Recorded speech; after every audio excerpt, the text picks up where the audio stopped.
Well, we've been on this road, this goodbye road, as we're heading towards Easter. And the first 2 weeks haven't been easy, have they? If you haven't been here the last 2 weeks, we'd invite you to go online and get caught up with what we've been talking about. But we've been asking ourselves to take a look in the mirror. We've been asking ourselves to do some self-reflection and to say goodbye to some things in our lives. Because Jesus said, hey, before you ever look at the speck in your brother's eye, you got to take a look at the plank in your own eye. And sometimes that's really hard. It's certainly never any fun. It's always easier to look at others and the issues that they have going on than it is to look in the mirror and see what's going on in my own self. Well, I want to ask you a question this morning, and maybe we'll start off in a little different direction, and maybe it won't be quite as heavy to start off with here.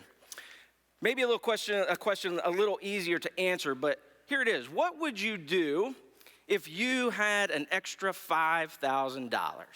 Right? I mean, you just open up your bank account one day and are like, whoa, where did that come from? I got an extra $5,000 in my account. Now, I can kind of look out here and I can kind of see the wheels turning already. I see some of your eyes lighting up right at the very beginning because some of you go an extra $5,000.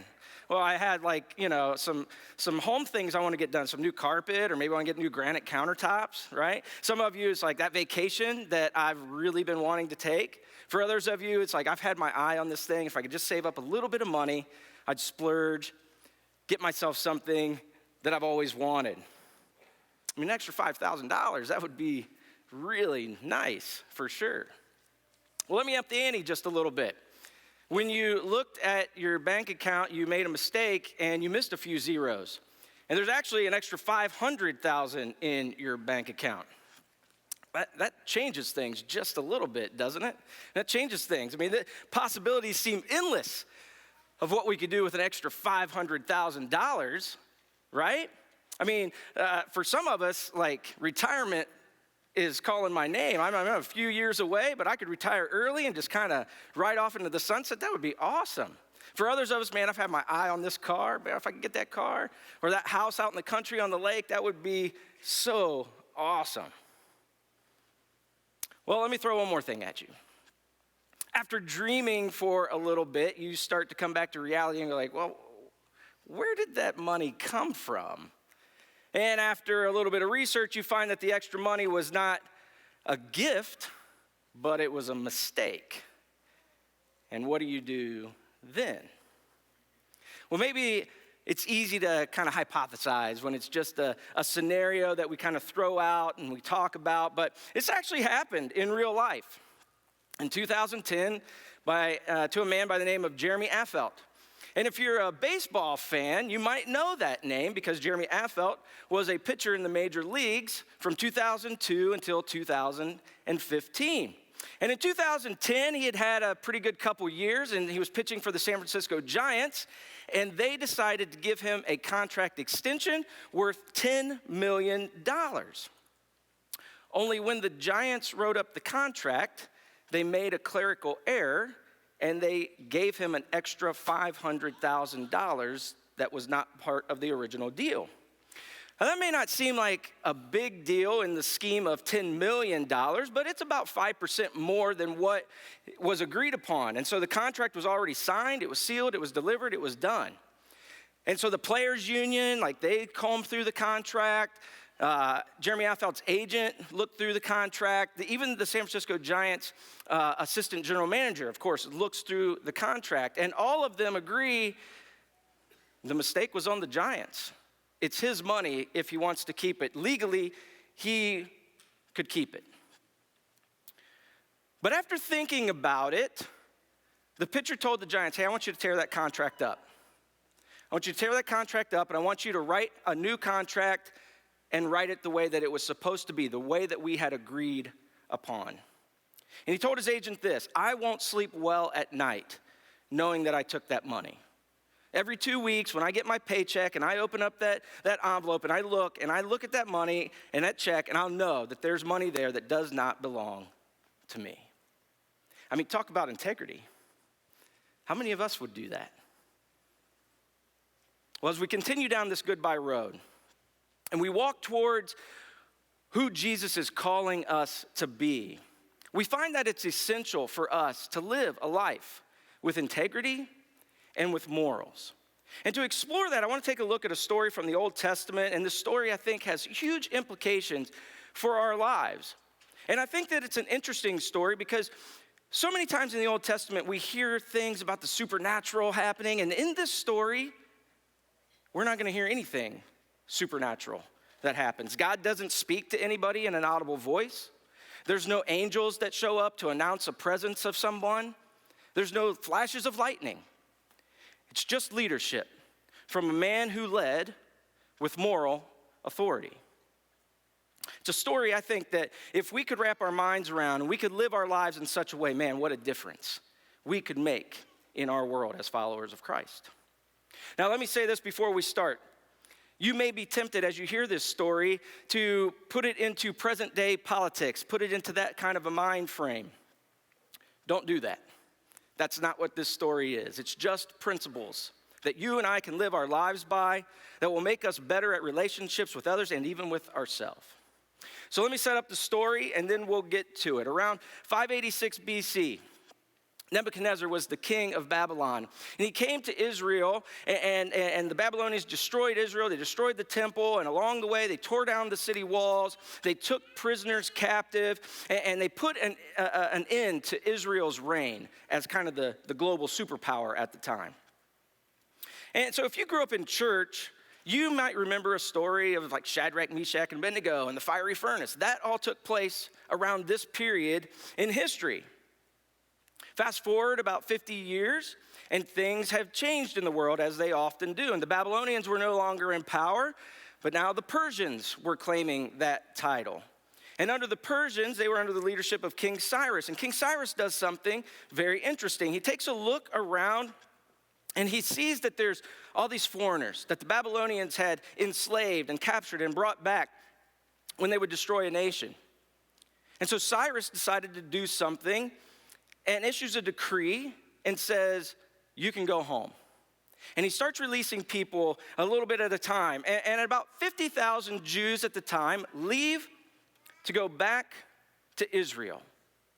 They leave because they want to rejuvenate their nation. They want to go back home. They want to rebuild the temple. They want to restore their way of life. Now, it's also important to know that things were not great at this time for the Jews. Right? There was little organization among them. There was no wall around their city to protect them from invaders.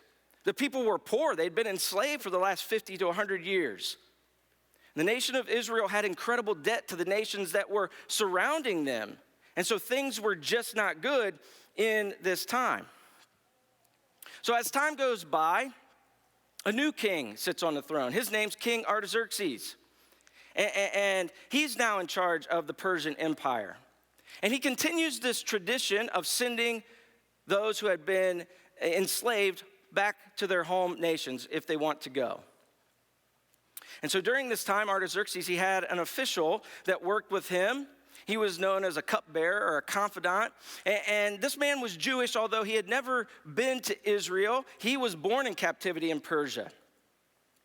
And he had become kind of like the king's right-hand man, the cupbearer, because he was smart, because he was on top of things. And he kind of worked his way up, and he was with the king all the time. Now, we might think of a cupbearer sometimes as that person who tastes the king's food to make sure that it's not poisoned, and maybe that was part of his responsibilities, but it was so much more than that. And this man's name was Nehemiah. And Nehemiah's story opens up with a visit from his brother who had taken a trip to Jerusalem and has come back to give a report. And Nehemiah asks his brother, how's things going? How are they going in the homeland? And his brother says, well, I don't know how to tell you this, but it's worse than ever. And things are not good. The gates are burned. There's no walls to protect the people.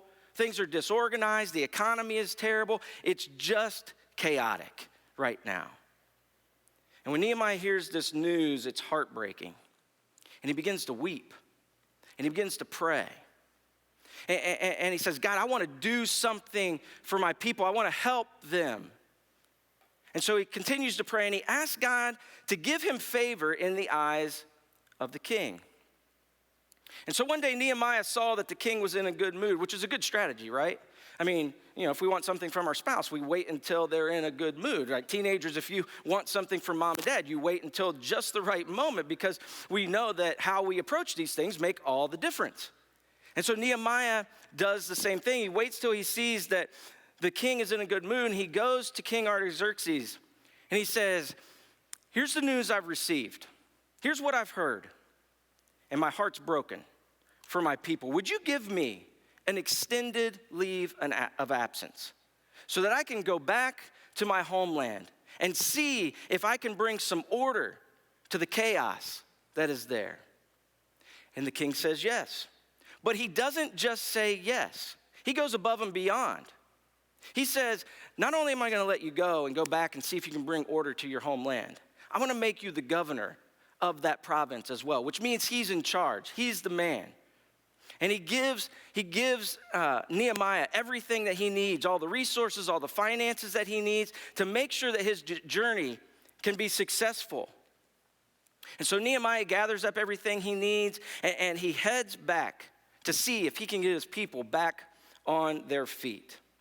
Now, when he arrives, the Jewish people, they just assume, here's another governor, here's another politician, right? He's just going to add more tax to our life, going to make life harder, going to take more from us. I mean, that's kind of what we think about our politicians most of the time, right? Unless, of course, it's the guy that we didn't vote for, right? I mean, it's just, if we voted for him, they're great, but if we didn't vote for him, they're just going to make life miserable for us. But Nehemiah doesn't do that. He doesn't do that. Instead, he settles into the city. He takes up residence there, and he begins to create a plan.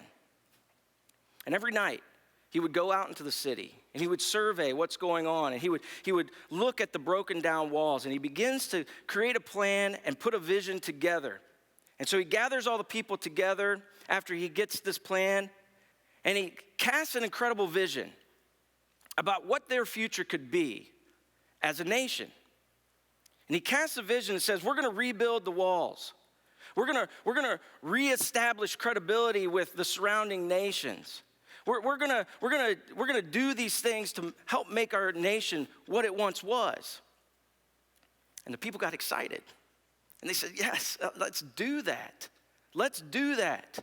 But the excitement wore off rather quickly because many of the people couldn't work because they were enslaved from debt to others around them. Nehemiah had discovered that wealthy merchants had come from surrounding areas and had financially enslaved his people in the city. And so he says, well, I got to do something about this. We can't move forward if we're enslaved to others. And so Nehemiah then does something that's pretty incredible. He takes his own finances, his own personal money, and he begins to pay off the debts of his people. And he jumpstarts the economy and frees people out of slavery. He spends his own personal fortune, all the finances, the money that the king had gave him, and he frees his people. In return, Nehemiah says, hey, you don't have to pay me back or anything. All hands on deck. We got a job to do, and I need everybody involved in rebuilding. And so he created a whole bunch of jobs, right? He paid off a whole lot of debt. And now there's energy, and there's activity, and there's a buzz that's happening in the community. And things feel like they're beginning to change under Nehemiah's leadership. Until he discovers something that makes him so mad that he can hardly see straight. As Nehemiah has been paying off the debts, he finds that there have been wealthy people who saw this as a business opportunity. They see Nehemiah doling out cash, paying off debts, freeing people. And they figured out a way to get poor Jews indebted to them so that Nehemiah then would pay them off as well. And so here he was, his own Jewish brothers, doing the same thing that Nehemiah had just rescued them from. And he is furious. And so that's where we're going to pick up the story in Nehemiah chapter 5, verse 6. And here's what it says. When I heard their outcry and these charges, I was very angry. I mean, can you imagine how betrayed he must have felt after all he had done for them and for their nation? And so he goes on, he says, I pondered them in my mind and then accused the nobles and officials, and I told them, you are charging your own people interest. So I called together a large meeting to deal with them. So he has all the rich people in the room. He has all the power brokers, all the nobles. And he said, as far as possible, we have bought back our fellow Jews who were sold to the Gentiles. In other words, I spent my own money to solve this problem, to free our people. And now you are selling your own people only for them to be sold back to us. They figured out a scam. They figured out a scam because they knew Nehemiah was going to pay the debts. They figured out a way to get rich in an unjust way by taking advantage of the underprivileged. And if you've ever been scammed before, you know how angry Nehemiah must have been, right? Like, if you've ever looked at your bank account and saw that there was a $500 charge that was placed in Brazil and you've never been to Brazil, you understand, right? Or when your mom calls and says, oh, the nice people from the car warranty place called me. They got me all set up, even though I drive a 2005, right? You understand if you've ever been scammed. You get it. He's mad, and he confronts them. But listen to their response. They kept quiet because they could find nothing to say. They're speechless, right? I mean, have you ever been caught red-handed before? Not a whole lot you can say in that moment, is there? And that's what's happening here. So I continued, what you are doing is not right. Shouldn't you walk in the fear of our God to avoid the reproach of our Gentile enemies? Basically what he's saying is what you're doing may not be against the law, but you're taking unfair advantage of people who are part of you. They're your own brothers and sisters. What do you think the people outside of our nation think about us doing that? What's wrong with you? And then he goes on. I and my brothers and my men are also lending the people money and grain. Like, we know there's need. We understand. But let us stop charging interest. Hey, he says, if people need something, loan it to them. Give it to them. But quit trying to get rich off those who are disadvantaged, around the people that are around us. Give back to them immediately their fields, vineyards, olive groves, and houses. And also the interest you are charging them, 1% of the money, grain, new wine, and olive oil. And here's how they responded. We'll give it back, they said. And we will not demand anything more from them. We will do as you say. And Nehemiah looks at them and says, I don't believe you. So look what he does. And then he summoned the priest and made the nobles and officials take an oath to do what they had promised. Basically, I don't trust you, not after what you've done, no way, no how. And he continues on. I also shook out the folds of my robe. In this way, may God shake out of their houses and possessions anyone who does not keep this promise. So may such a person be shaken out and emptied. Basically, God's watching, and he's going to hold you accountable to this oath that you're taking. And at this, the whole assembly said amen and praised the Lord, and the people did as they promised. Done. Crisis averted. So let's try to put it into present day terms. If the president of the United States decided to pull in all of the power brokers in our world, heads of mortgage companies, oil companies, healthcare companies, anybody that you might think of that has been seen as taking advantage of situations in order to gain wealth. And they might say, okay, guys, like I understand what you're doing is not illegal, but for the sake of the country, let's go beyond the letter of the law. Let's give back everything that we took, that we gained wealth on the backs of people for. And they all go, you're right. We should do that. We will do that. It's kind of hard to imagine, isn't it, in our world? It's kind of hard to imagine. But here's part of the story that I think is important to know. This is what made Nehemiah's plea to those power brokers and those wealthy people. Here's what made his words fly. Nehemiah had something that none of the other governors had before him.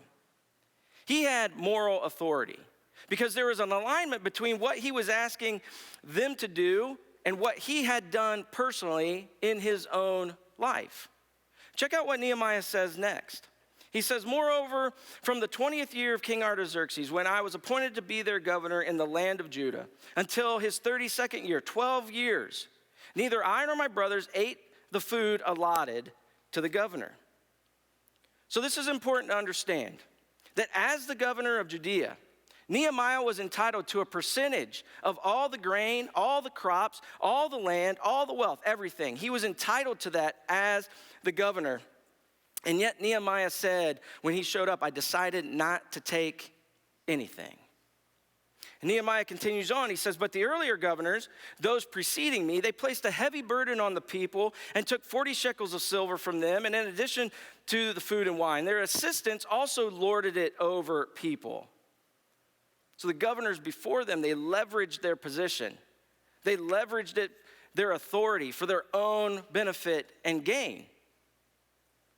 But out of reverence for God, I did not act like that. Not because I had to, not because someone made me, but out of reverence for God, he held himself to a higher standard. And he says, instead, I devoted myself to the work on this wall. All my men were assembled there for work. We did not acquire any land because property ownership was a sign of power. And Nehemiah did not want to get rich at the expense of the people. He did what he said he came to do, to help get his people back on track. Furthermore, 150 Jews and officials ate at my table, as well as those who came from the surrounding nations. Each day, 1 ox, 6 choice sheep, and some poultry were prepared for me. And every 10 days, an abundant supply of wine of all kinds. In spite of all this, I never demanded the food allotted to the governor because the demands were heavy on these people. And then he closes this way, remember me with favor, my God, for all that I have done for these people. Not for myself, but what I have done for others.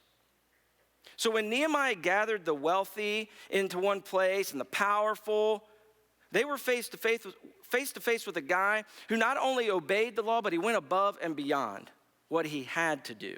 They were face to face with a guy who was entitled as the governor, but never took anything that he was entitled to. They were face to face with a guy who said, I've come to build this wall and rebuild our nation, and I'm not going to allow myself or my people to get distracted by wealth or by power or by opportunity. We're here to do a job, and that's what we're going to do. And so when he demanded of the rich and the powerful to do what was best for the nation, they were ashamed because they were looking at a guy whose words had matched his actions. Nehemiah had walked the walk, and it cost him personally because his actions spoke louder than his words. He backed it up. Those who were taking advantage of the poor for their own personal gain could feel nothing but shame. Nehemiah had something that went beyond the authority of his position, beyond the authority of his title. Nehemiah had moral authority, the credibility you earn when your actions match your talk. And so as we head down the goodbye road and we head towards Easter, we have to take a look in the mirror once again. Because the principle that Nehemiah is teaching us here is an important one. And it's a good principle to live by regardless of whether you are a follower of Jesus or not. But if you are a follower of Jesus, it is a non-negotiable. I want you to listen to what King Solomon writes in Proverbs 11:3. He says, the integrity of the upright guides them. Integrity guides them.